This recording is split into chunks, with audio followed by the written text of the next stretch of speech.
আজকের ভিডিওটা শুরু করার মতো মুখের ভাষা আমার কাছে নেই। একটা মায়ের জন্য একটা সন্তান কিভাবে আত্মহত্যা করতে পারে, তো আজকের ভিডিওটা না দেখলে তোমরা কখনোই বুঝতে পারবে না। ঘটনাটা ঘটেছে বাংলাদেশে, আর আজকের ঘটনাটা পুরোটাই সত্য ঘটনা। তোমরা যদি চাও তাহলে বিভিন্ন নিউজ চ্যানেলে তোমরা যাচাই করে দেখে নিতে পারো। ভিডিওটা শুরু করার আগে তোমাদের গেমস অফ সম্পর্কে একটুখানি বলে দিই। গেমস অফ, এখানে তোমরা সাধারণ গেম খেলে জিতে যেতে পারো অনেক টাকা। গেমস অফে গেম খেলতে কোনো অ্যাপ লাগে না, তোমরা ক্রোমে যাবে, সেখানে গিয়ে সার্চ করবে www.gamesof.com।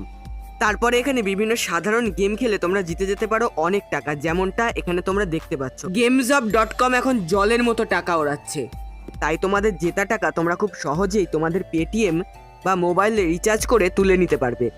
তাই আর দেরি কিসের, এখনই যাও, লিঙ্ক দেওয়া আছে ডেসক্রিপশন বক্সে আর ফার্স্ট কমেন্টে। তো চলো শুরু করা যাক আজকের ভিডিও।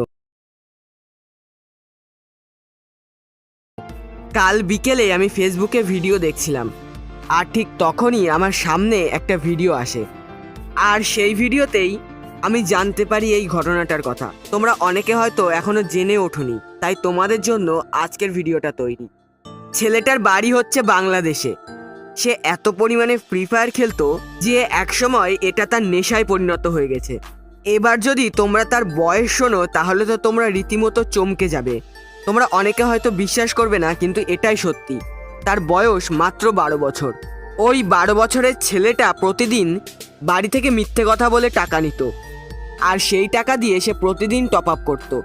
এইভাবে চলতে চলতে তার মা বাবা হঠাৎই বুঝতে পারে যে ছেলে ফ্রি ফায়ারে টাকা খরচা করছে, আর তার মা বাবা তখন তাকে টাকা দেওয়া বন্ধ করে দেয়।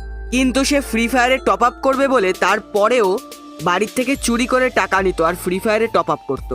তারপর একদিন তার মা এটা জানতে পারে, আর জানতে পেরে তাকে খুব বকাবকি করে, আর তার কাছ থেকে তার ফোনটা কেড়ে নেয়। তো এই দেখো, গেমস অফ থেকে জেতা টাকা আমার পেটিএমে চলে এসেছে। ফোনটা নিয়ে নেওয়ার পরে ছেলেটা খুব রাগারাগি করে, ছেলেটা অনেক কান্নাকাটি করে, অনেক বলে তার বাবা মাকে যে ফোনটা দিয়ে দেওয়ার জন্য, কিন্তু তার বাবা মা কোনোভাবেই তাকে ফোনটা দেয় না। তারপর একদিন সে দুপুরবেলা খাওয়া দাওয়ার পর সে নিজের ঘরে যায়, আর তার বাবা মা দুপুরে ঘুমিয়ে পড়ার পর সে নিজের গলায় দড়ি দিয়ে আত্মহত্যা করে। কথাটা শুনতে একটু খারাপ লাগলেও এটাই সত্যি। তারপর বিকেলে যখন তার মা বাবা ঘুমের থেকে ওঠে, তখন ছেলের ঘরে গিয়ে দেখে ছেলে আর নেই। ওর মা বাবা ওর ভালোর জন্যে ওর কাছ থেকে ফোনটা নিয়ে নিয়েছিল, কিন্তু ও যদি একটু বুঝতো তাহলে হয়তো ও এই কাজটা করতো না।